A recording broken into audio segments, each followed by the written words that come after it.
在科技公司做运营的小林，他的手机荧幕停在一个叫未来财富密码的理财 APP 上，距离超级兑付日还有72小时。同时他那个群叫什么财富列车核心 VIP 群的，一定还在刷屏。对，一排排都是感谢老师，坐等财富自由。那群规都写得特别清楚，最重要的信老师得自由。因为几周前，他真的用这个 app 成功体现过一小笔钱，写的是您的财富已初步解锁，更大惊喜即将到来。但我跟你说，这个承诺一点都不新鲜。罗马人也向他们的神明祈求过一个更宏大的兑付日，也就是死后的永生。我们要借助神学家奥古斯丁在《上帝之城》里的论证，来看看这份合约为什么从一开始就注定会违约。这场跨越1000年的庞氏骗局审判现在开始。想象我们现在就在法庭上，有人说我敬拜我马诸神不是为了今生那些小利益啦，我是为了追求死后更崇高的永生。听起来很高尚哎，但奥古斯丁提出了一个极度尖锐的逻辑测试。他说，你去找酒神 Bacchus 跟他要水喝，或者你去找掌管泉水的宁芙女神跟他要一杯酒，你觉得会发生什么事？他们大概会觉得我来乱的吧。他们只会嘲笑你，觉得你找错部门了。这是一种奥古斯丁说的滑稽的荒谬。如果连水和酒这种小事都不能跨部门处理，这些职能分工这么严格的神，凭什么资格敢向你承诺永生这么一个无限的、跨越所有部门的终极奖赏？不过，如果我站在一个虔诚的罗马人角度，我可能会反驳说，神各司其职，这不就代表宇宙秩序井然吗？就像我们不会要求财政部长去管国防的事一样啊。他们追求的可能不是一个全能的神，而是一个高效的系统。但是永生，或者我们换个词，终极的幸福，它的本质是无限的。你用一个有限的分工的系统去承诺一个无限的结果，这在逻辑上本身就是一个矛盾。关键在于承诺跟能力完全不匹配。你讲到这个，我就想到小林。昨天他才在那个群里问了一个问题，就是关于全球宏观经济风险对他投资组合的影响。结果管理员立刻跳出来打断他，这个问题请等明晚张老师的区块链专场语音课，今天李老师只讲资产配置。你看，一模一样的逻辑，这就是现代版的神各有司。这根本是一种精心设计的骗术，我称之为权威分割。每一个老师只负责一个极度细分的领域，这既制造了他们好像无比专业的假象，也巧妙地规避了对整个系统性风险的任何责任。他们或许可以兑付给你一个小道消息，或像小林那样一次小额提现，但他们永远无法兑付那个终极承诺。财务自由就是用无数个看似可以兑现的小承诺来支撑一个永远无法兑付的大谎言。因为要证明你说的这点，我们需要传唤一位关键证人——马库斯·瓦罗。瓦罗，那个全罗马最博学的人，罗马神学的集大成者，就是他。我倒想听听他会怎么说。关键证据就藏在他的写作顺序里。瓦罗在他那本关于古罗马典籍的巨作中坦白了一件事，他是先写人事，然后才写神事。在背后的意思是，如同画家先于画作，城邦也先于城邦所设立的一切制度。这简直是不打自招哎！没错，他等于是亲口承认，是人先建立了城邦这个实体，然后才去设计出一套为这个城邦服务的宗教体系。证人瓦罗亲口承认，神是人的创造物，是国家机器的附属品。这就说明罗马宗教的本质不是神学，而是制度设计。瓦罗等于是在告诉我们，罗马宗教的首要任务其实是维稳，它的目标根本不是要给你个人永生，而是要维持整个社会的秩序。这跟小林的那个理财 APP 简直是完美同构。你看看那些术语，通道维护、响应监管、生态升级，听起来都很专业。但这些话背后的潜台词都一样的，平台也就是那个城邦的规则和存续，永远高于你个人的对付需求。接下来我们来看瓦罗的核心证词，这部分更精彩。他把当时的神学分成了3种类型。注意了，这个就是整个骗局的设计蓝图。第一层，神话神学 mythical， 所以这指的就是那些诗人写的充满什么诸神偷窃啊、通奸啊那种八卦故事吗？听起来唯一的目的就是用激情和幻想来诱惑人。瓦罗公还表示，他看不起这套。OK， 这是给一般大众看热闹的，满足娱乐需求的。就像小林那个群组里每天刷屏的学员获利截图，还有那些成功学鸡血文，本质上就是现代的神话。接着是第2层，自然神学 （natural）。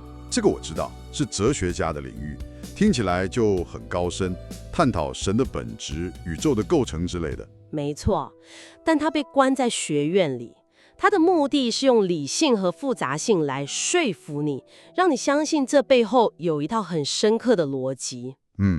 说服。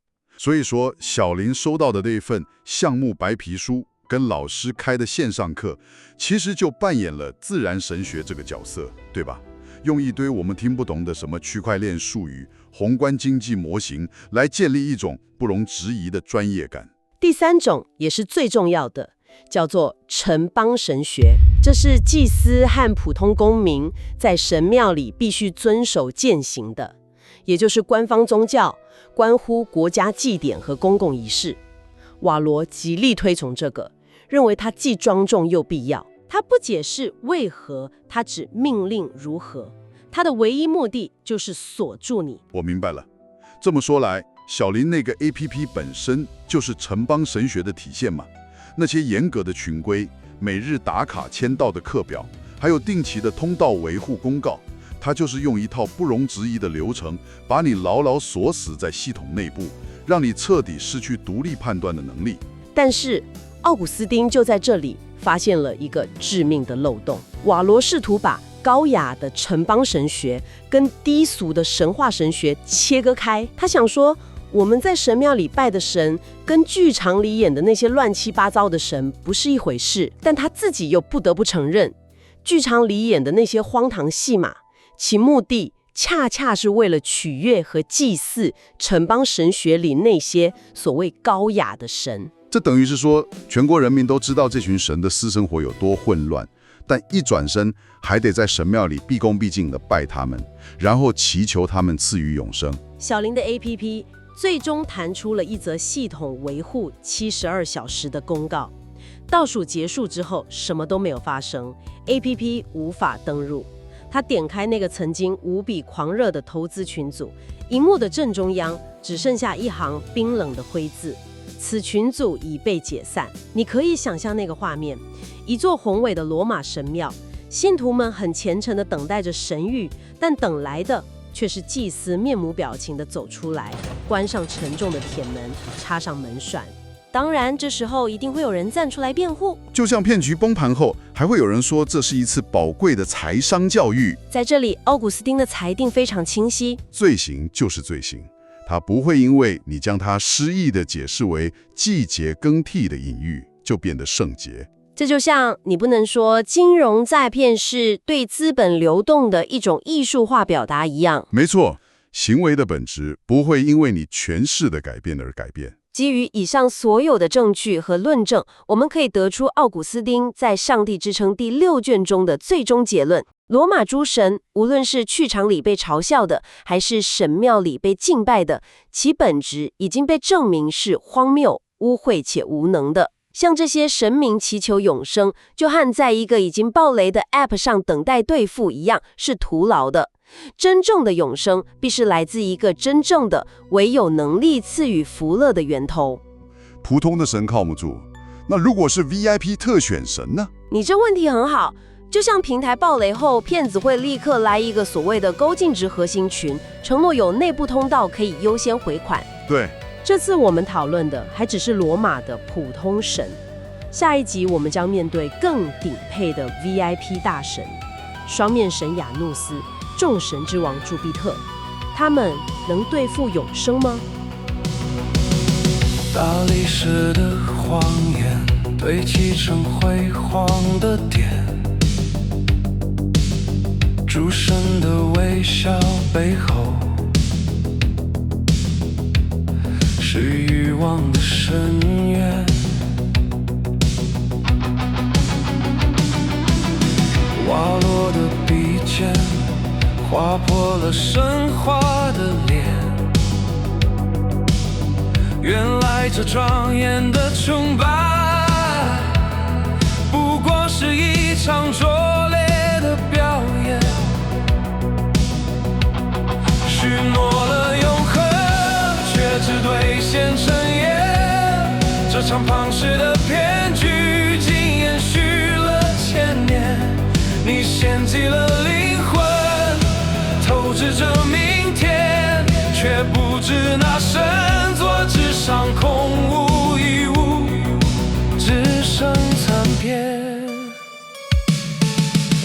谁在剧院里狂欢，谁在废墟中哀叹，当帝国的夕阳落下，账单中将清算，虚妄的繁华散去，谎言被时间拆穿，唯有那真理之声在历史的尘埃